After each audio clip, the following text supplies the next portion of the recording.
এখন আছে seedling tree এইবিলাক হয় এই ট্ৰেত আমি কি কৰোঁ এনেকৈ মাটি ভৰাই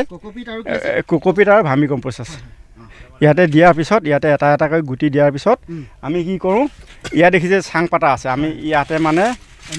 এনেকৈ এইবিলাক ৰাখি ইয়াতে পুলিবিলাক প্ৰস্তুত কৰোঁ এতিয়া এই খেতিটো যে হৈ আছে সেইটো আৰু আমি 20 দিন বা 25 দিনৰ পিছত সেইটো শেষ হ'ব এতিয়া আকৌ তাৰপিছত তাৰ কাৰণে আকৌ আমি ইয়াতে পুলি এইটো কি খেতি কাৰণে এইটো কোমোৰা কিছুমান খেতিয়কে এটা খেতি কৰে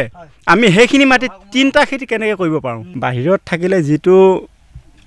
মানে টেম্পাৰেচাৰ যিটো হয় গৰমটো যিটো হয় বতাহ যিটো ঠাণ্ডা বতাহ লাগে ইয়াত সোমোৱাৰ লগে লগে সেইটো নাই নোহোৱাৰ কাৰণে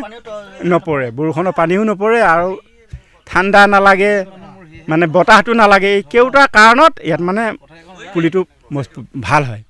নমস্কাৰ দৰ্শক মই পংকজ চন্কৰ আপোনালোকে চাই আছে অংকুৰিত অসম দৰ্শকসকল বৰ্তমান আমি উপস্থিত আছোঁ এই মৰিগাঁও জিলাৰ ৰাজামায়ং অঞ্চলত আৰু ইয়াতে এখন আমি কৃষি ভৱন বৰ্তমান উপস্থিত আছোঁ আমাৰ সৈতে কেইবাজন কৃষক আছে আমি তেওঁলোকৰ লগত কথা পাতিলোঁ আৰু কথা পাতি থকাৰ মাজতে আমি দেখিবলৈ পাইছিলোঁ যে তেওঁলোকৰ কৃষি ভৱনত এটা পুলিঘৰ আৰু এই পুলিঘৰটোত তেওঁলোকে কেনেকুৱা ধৰণৰ কাম কৰে বা এজন কৃষকক তেওঁ কৃষি পথাৰত এটা পুলিঘৰৰ প্ৰয়োজনীয়তা কিমান ইত্যাদি জনাবত কিছু কথা আজি আমাৰ দৰ্শকসকলক জনাম আমাৰ লগতে দুজন কৃষক আছে তেওঁলোকৰ লগত আমি কথা পাতিম তাৰ আগতে দৰ্শকসকলক তেওঁলোকৰ যিটো পুলিঘৰ এই পুলিঘৰটো কিছু দৃশ্য আমাৰ দৰ্শকসকলক দেখুৱাবলৈ বিচাৰিছোঁ তেওঁলোকে দেখিছে এয়া হৈছে পুলিঘৰতে আছে এখন চাং বনাইছে তেওঁলোকে প্ৰায় 2 ফুটমান ওখত চাং বনাইছে এই চাংবিলাকতে তেওঁ যি ইয়াত চিডলিং ট্ৰে দেখিছে এইবিলাক হৈছে চিডলিং ট্ৰে এই চিডলিং ট্ৰেবিলাকত তেওঁলোকে কি কৰে পুলিবিলাক পচায় মানে কি হয় এইটো তেওঁলোকে এনেকুৱা কিছুমান কোকোপিট আৰু যিটো কেঁচুসাৰ মিশ্ৰণ ঘটাই তেওঁলোকে এনেকৈ ইয়াত মানে দিয়ে আৰু ইয়াতে তেওঁলোকে বীজ প্ৰস্তুত কৰে আৰু ইয়াতে বীজ প্ৰস্তুত কৰাৰ পাছতে তেওঁলোকে মূল পথাৰত গৈ পুলিবিলাক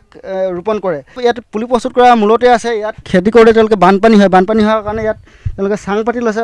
বানপানী শুকোৱাৰ লগে লগে তেওঁলোকে খেতি কৰিবলৈ তেওঁলোকক পুলি প্ৰয়োজন হ'ব কিন্তু পুলি লগে লগে মাটিত প্ৰস্তুত কৰিব নোৱাৰে কিন্তু তাৰ এমাহৰ আগতে তেওঁলোকে চাং পাতি ইয়াত পুলি প্ৰস্তুত কৰে আৰু তেনেকৈ তেওঁলোকে বানপানী শুকোৱাৰ লগে লগে তেওঁলোকে তাত খেতি কৰে ছেপ্টেম্বৰলৈ ইয়াতে বানপানী থাকে তাৰপিছতে আমি ইয়াতে কি কৰিছোঁ মূলা কৰিছিলোঁ মূলা উঠাৰ পিছত যেতিয়া মানে মই ইয়াতে মূলা লগালোঁ মূলা যিদিনাখনৰ পৰা মই উঠা আৰম্ভ কৰিছোঁ মূলা সিদিনাখনৰ পৰা আপোনালোকে এইটো চাওক আপোনাৰ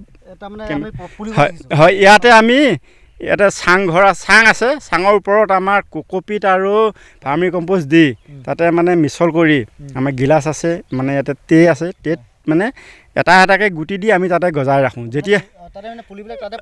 তাতে প্ৰস্তুত কৰিছোঁ যেতিয়া আমি ইয়াতে মূলা আছে তেতিয়া আমাৰ তাতে পুলি ধৰক এতিয়া একেলগৰ আমি ইয়াতে কবি কৰিছোঁ সেয়া কবি ধৰক আমি এতিয়া উঠাইছোঁ তাৰ ধৰ 1 মাহৰ পিছত পুলি আমি ইয়াতে গজাইছোঁ একে সমান দেখিছেনে আমাৰ মানে এতিয়া এইটো ধৰক দুমাহৰ সমান বয়স হৈ আছে তাতে আমাৰ 1 মাহ খাইছে আৰু 1 মাহ আমাৰ বাঢ়ি গৈছে ধৰক পুলিটো তাতে আমি বনাইছোঁ হয় এমাহ হৈছে এতিয়া ধৰক 2 মাহ হৈছে এতিয়া ধৰক আমাৰ এইটো খেতি আমাৰ ইয়াতে 2টা খেতি হৈ গ'ল ইয়াতে যিমান আপুনি পথাৰত দেখিছে এতিয়ালৈকে এটা খেতিয়ে কোনো চপাব পৰা নাই আমাৰ এতিয়া ইয়াত কি হৈ গ'ল এটা খেতি উঠাৰ এটা খেতি আকৌ আমাৰ হৈ আছে ইয়াৰ পিছত কি কৰিম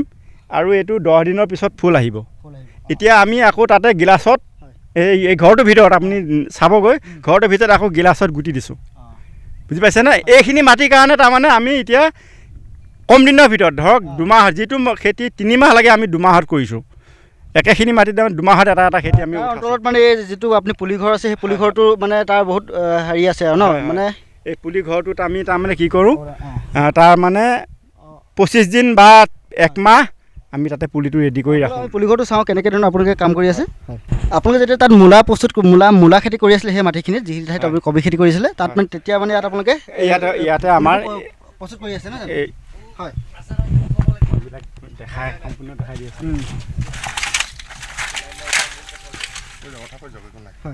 এখন আছে চিডলিং ট্ৰি এইবিলাক হয় এই ট্ৰেত আমি কি কৰোঁ এনেকৈ মাটি ভৰাই কোকোপিট আৰু ভাৰ্মি কম্পোষ্ট আছে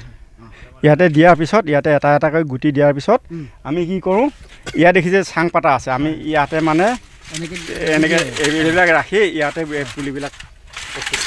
প্ৰস্তুত কৰোঁ ইয়াতে পুলি হৈ আছে তো 1 মাহ ইয়াতে হৈ গ'ল 1 মাহত আমাৰ তাতে খেতিয়ে আছে এই অঁ। মূল পথাৰত হয়, হয়, এই খেতি থাকোঁতে আমাৰ ইয়াতে পুলিটো হৈ ৰেডি হৈ আছে। অঁ। এতিয়া ধৰক পুলি লগাই সেইটো উঠাই লগে লগে এই পুলিটো লগাই দিছোঁ। এতিয়া সেই খেতিটো যে হৈ আছে হয়। সেইটো আৰু আমি 20 দিন বা 25 দিনৰ পিছত সেইটো শেষ হ'ব। এতিয়া আকৌ তাৰপিছত তাৰ কাৰণে আকৌ আমি ইয়াতে পুলি প্ৰস্তুত কৰিছোঁ। এইটো কি খেতিৰ কাৰণে পুলি এইটো কোমোৰা তাত মানে কোমোৰা লগাব। কোমোৰা লগাম আমাৰ মানে একেখিনি মাটিতে যিখিনি মাটিত কিছুমান খেতিয়কে এটা খেতি কৰে, আমি সেইখিনি মাটিত 3টা খেতি কেনেকৈ কৰিব পাৰোঁ তেনেকৈ মানে লাগিব হয় হয়। তাৰমানে এইটো আপোনালোকে এটা চাক বাহিৰত থাকিলে যিটো মানে টেম্পাৰেচাৰ যিটো হয়, গৰমটো যিটো হয়, বতাহ যিটো ঠাণ্ডা বতাহ লাগে, ইয়াত সোমোৱাৰ লগে লগে সেইটো নাই। নোহোৱাৰ কাৰণে নপৰে, বৰষুণৰ পানীও নপৰে আৰু ঠাণ্ডা নালাগে, মানে বতাহটো নালাগে। এই কেওটা কাৰণত ইয়াত মানে পুলিটো ভাল হয়। পুলিটো ভাল হয়। এই পুলিটো আমি আকৌ তাত লগাই দিম। সেইটো কাৰণে তাৰমানে আমাৰ যিটো 9 মাহত আমি খেতি কৰিব পাৰোঁ, আমি 9 মাহত 3টা খেতি আমি 4টা কৰিবৰ কাৰণে যত্ন কৰি আছোঁ। 4টা কৰিব পাৰোঁ নেকি 9 মাহত। বাকী সময়খিনি বানপানী থাকে।